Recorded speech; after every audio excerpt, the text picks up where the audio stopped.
नाजरीन, आप देख रहे हैं शिहाब टीवी। गुज़िश्ता कल सरफराज मेमोरियल इंग्लिश स्कूल ने आलीशान एजुकेशन सेमिनार किया, जिसमें दूर दराज से आए हुए मेहमान ने बच्चों में तालीमी शौक पैदा किया। वहीं सरपरस्तों को भी अपनी जिम्मेदारी निभाने की ताकीद की। उन्होंने कहा कि हम बच्चों को स्कूल भेजने के बाद बेफिक्र हो जाते हैं, बल्कि ऐसा नहीं होना चाहिए। हमें बच्चों की हर कदम पर निगरानी करनी चाहिए। सरफराज मेमोरियल इंग्लिश स्कूल ने कोरोना की महामारी में जब बच्चे फीस अदा न करने की वजह से पढ़ाई छोड़ रहे थे, उस वक्त ये ऐलान किया था कि जब तक हालात नॉर्मल न हो जाए हम फीस नहीं लेंगे, और उन्होंने ऐसा ही किया। हमारे नुमाइंदा खास ने सेमिनार में आए हुए लोगों से खुसूसी बात की। देखें ग्राउंड जीरो से सलाहुद्दीन सिद्दीकी की रिपोर्ट। तरफ हम लोग बड़े लोग उम्र का बताएंगे बच्चे लोग को, वो लोग को मन में बैठ जाएगा और बैठा देना चाहिए। अल्लाह ताला उनका प्रोग्रेस बनाएगा उसमें। तो सीख के क्या होना है। हम तो गरीबी में से बिना खा के जाते स्कूल में जाते थे। अरे मैं ये बोलता है बड़ा वकील हो गया, 500 लोग हमारे पास काम कर रहे हैं, उसको होता है, अल्लाह ताला करेगा। लेकिन बच्चों को किसी हालत में स्कूल छोड़ाने का नहीं है। खाना नहीं खावे, भूखा रहे, कोई बात नहीं। मार हमको ऐसा मारता था टीचर, फीस नहीं लिया करके, फीस नहीं दिया, इधर से इधर ऐसा मारता था। क्या करें हम, मेरे पास मम्मी का पास पैसा नहीं था। बट लोगों को ये सिखाना चाहिए बच्चों को कि बाबा तालीम का ऊपर कुछ भी नहीं है, तालीम का पीछे लगो, उसी से प्रोग्रेस हो सकता है। आदमी इंसान बनना चाहिए तो तालीम चाहिए। क्या बात, इसके लिए इस ऐसा प्रोग्राम करके सब बच्चे लोग को एनकरेज करेंगे, ये हम लोग का फर्ज है, करना ही चाहिए और हम लोग करेंगे इंशाल्लाह। वो देखिए ऐसा है, इस तरह के प्रोग्राम जो है सिर्फ एक बार नहीं, बल्कि हर महीने और हर हफ्ते होना चाहिए।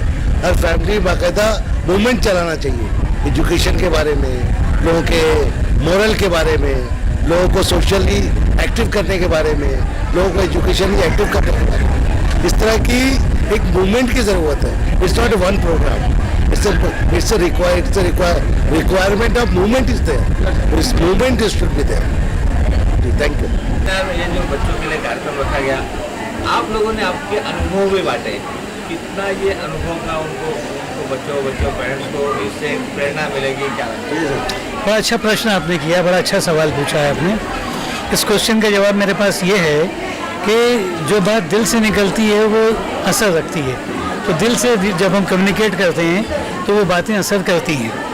और हम जो आज बात कर रहे हैं यहाँ पर, हम प्रैक्टिकल हमारे साथ हमने ज़िंदगी में जो देखा, जो हमारे साथ हुआ, जिस ज़िंदगी को हमने जिया, उन सब बातों को हमने आज ये जो हमारे भविष्य है, हमारे ये बच्चे, हमारे देश का, हमारे देश के फ्यूचर का, उनके सामने और उन पेरेंट्स के सामने हमने बात रखी है। क्योंकि ये स्कूल और स्कूल की ये फाउंडर का भी उनका यही सपना था, डॉक्टर सैयद सरफराज साहब का भी यही सपना था कि आने वाली जनरेशन जो है, यानी irrespective of class, community and religion, तो यानी जात धर्म भेदभाव के बगैर सब लोग एजुकेशन हासिल करें, तालीम हासिल करें और आगे बढ़ें। अगर एजुकेशन नहीं होगी तो हमारा देश तरक्की और उन्नति नहीं कर सकता। क्योंकि देश अगर एजुकेशन के बच्चे लोग आगे जाके जनरेशन एजुकेशन नहीं पाएगी तो उनके पता नहीं होगा कि किसे हमको सेलेक्ट करना है, किसे वोट देना है, किसको हमको आगे भेजना है। और अगर ये जाहिल रह जाएंगे, इलिटरेट रह जाएंगे, बगैर पढ़े लिखे रह जाएंगे, तो ये देश भी तरक्की नहीं करेगा और इनका एक्सप्लॉयटेशन होता रहेगा। इसलिए मैं मुबारकबाद देता हूँ इस कॉलेज के इंस्टीट्यूशन के फाउंडर को, जो लोग उसको आगे बढ़ा रहे हैं, कि वो एक इसके एजुकेशन को आगे बढ़ाते रहें, ताकि बच्चे भी आगे बढ़ें, हमारा समाज तरक्की करे और हमारा देश आगे बढ़े। और जैसा कि हमारे सीनियर एडवोकेट सुप्रीम कोर्ट के किनी साहब ने कहा कि एजुकेशन जो है सिर्फ इंसान नहीं बल्कि इंसानियत भी बनना सिखाता है, आदमियत सिखाती है। बस यही मैसेज है हमारा। Thank you.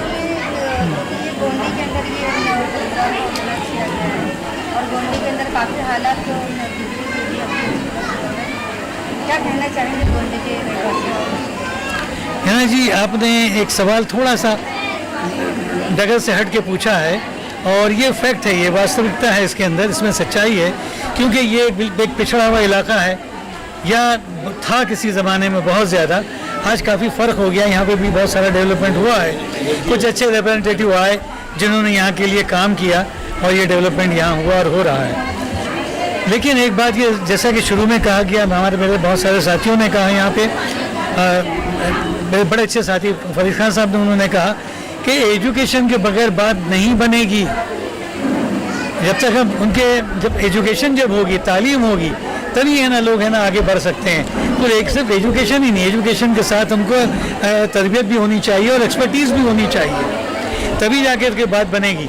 मैं आपके तवज्जुह से फिर ये कहना चाहूँगा और मुबारकबाद देना चाहूँगा हमारे इस स्कूल के सरबराह आज की तारीख़ में, बल्कि डॉक्टर सैयद सरफराज साहब के साहबजादे अब्दुल रहमान साहब और इमरान साहब को, कि वो जितनी तगोदो जितनी मेहनत कर रहे हैं, मैं उन्हें मुबारकबाद देता हूँ। और उन आपके चैनल के तवज्जुह से मैं मासेस से, पब्लिक से ये अपील करता हूँ कि स्कूल के लिए दामे दरमे कदम सुखाने आगे आएँ। ये आपका सबका अपना सबका स्कूल है और इसको आगे बढ़ाने के लिए ताउन दें, कोऑपरेशन करें। और वो दिन दूर नहीं कि ये जो पेड़, ये बीज जो डॉक्टर सरफराज साहब ने लगाया था, एक बहुत तनावर दरख्त बन जाएगा और इस इलाके में बहुत सारी तब्दीली होंगी, जिसकी तरफ आपकी नज़र है। हमारी हिंदुस्तानी लड़कियां या लड़के अपने कल्चर को न भूलें, हम लोग जो थे वही रहे, क्योंकि आजकल बेहूदगी की तरफ सोच ज़्यादा जा रही है। न तो बुर्का नया है, न आंचल नया, न घूंघट कोई पुराना है।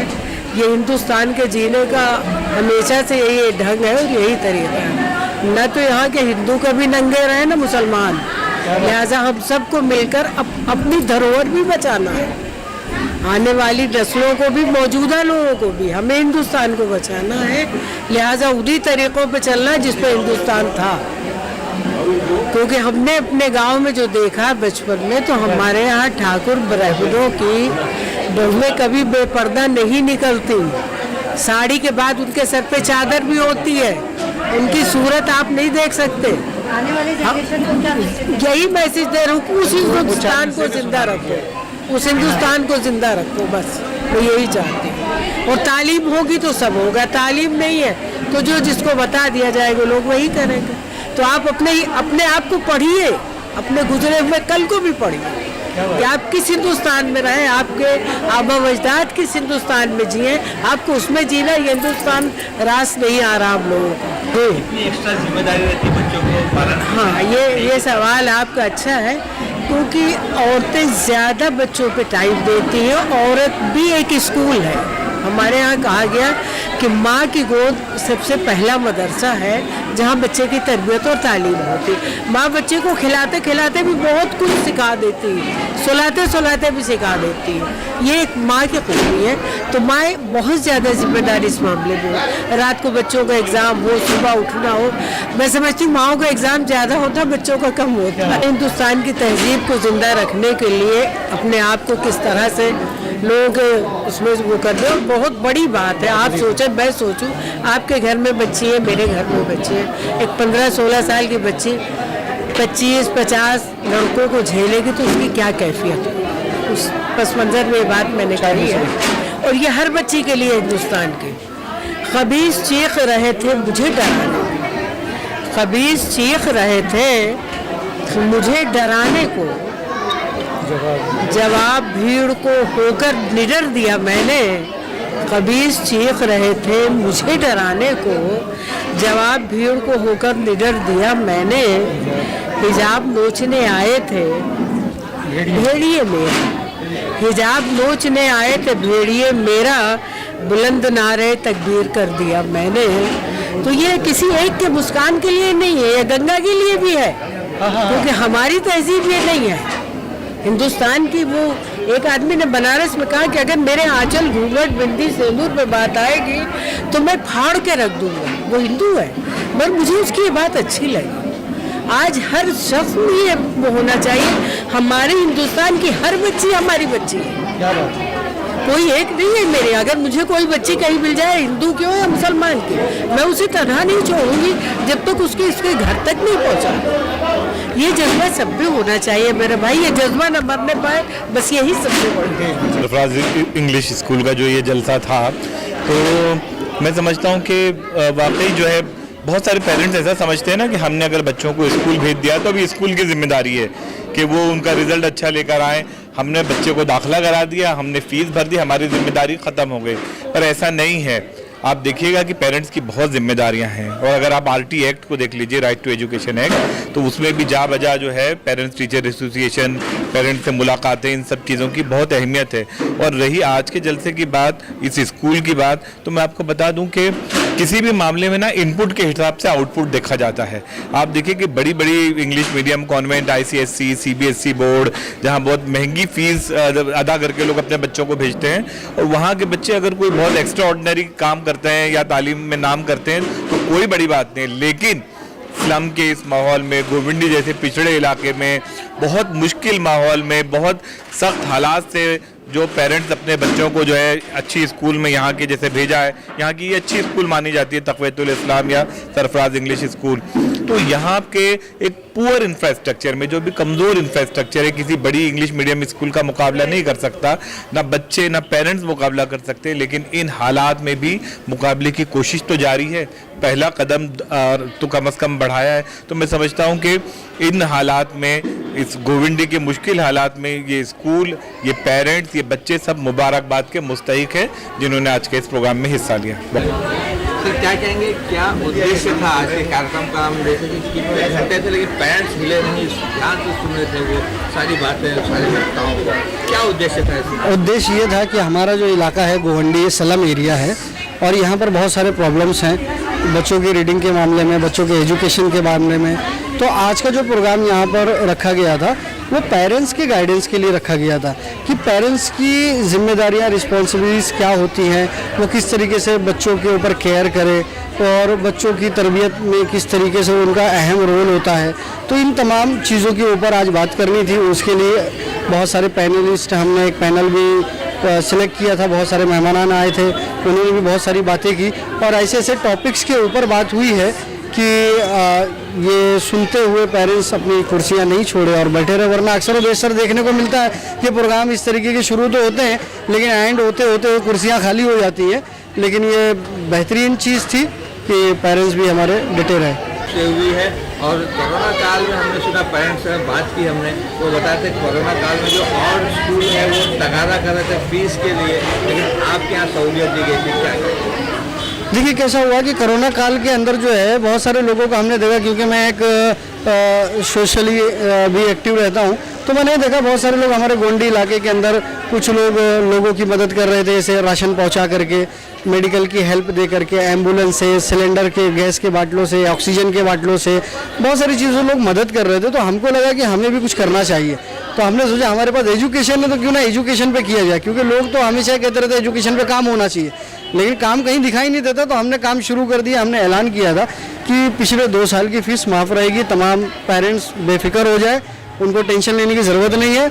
और दूसरी चीज़, जब तक ऑनलाइन एजुकेशन रहेगी, जब तक गवर्नमेंट ऑफ महाराष्ट्र का ऐलान नहीं हो जाएगा कि फिजिकल क्लासरूम में बैठ करके स्टूडेंट जो है वो एजुकेशन लेंगे, जब तक भी हम फीस माफ़ रखेंगे। तो मंथ ऑफ दिसंबर से ऐलान हुआ है और मंथ ऑफ दिसंबर से हमारी इधर मंथली फीस शुरू हुई है। मंथली ट्यूशन फीस जो एक राइट होता है इंस्टीट्यूशन का, जिससे सैलरी, बेसिक नीड्स पूरी की जाती है स्कूलों के, वो भी हमने माफ़ किया हुआ था। इसके अलावा और स्कूल की तरफ से क्या क्या एक्टिविटी होती है जिसमें पेरेंट्स इन्वॉल्व, बच्चे इन्वॉल्व, टीचर्स इन्वॉल्व? बहुत सारे एक्टिविटीज़ होती है। अभी कंपटीशन हुए जिसके रिजल्ट्स अभी डिस्ट्रीब्यूट किए गए, सर्टिफिकेट्स वगैरह डिस्ट्रीब्यूट किए गए। तो उसके अंदर भी पेरेंट्स हैं, स्टूडेंट हैं, सारे लोग, टीचर स्टाफ है। हमारा टीचर स्टाफ बहुत एक्टिव है, बहुत समझदार है और बहुत अच्छे से काम कर रहा है।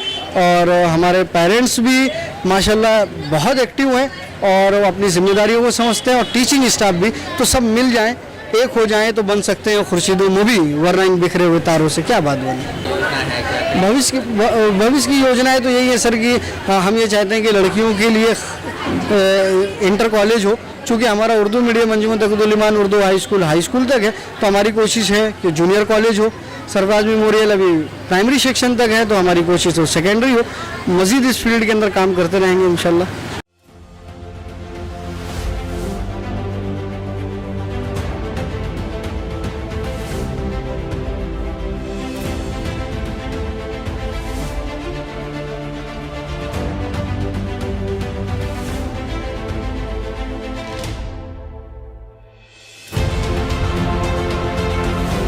ये जो कार्यक्रम था आज बच्चों के लिए और पेरेंट्स के लिए, कितना ज़रूरी मानते हैं आज का? बहुत ज़रूरी है कि बच्चे उससे अपना वो सीखते पढ़ते और पढ़ने के लोग को तजुर्बा बढ़ता है, पढ़ने का लोग को हौसला बढ़ता है ये सब। और मेडल जो मिला है बच्चे लोग को, उससे लोग को और तजुर्बा मिलता है पढ़ने के लिए, इसलिए ये सब अच्छा है।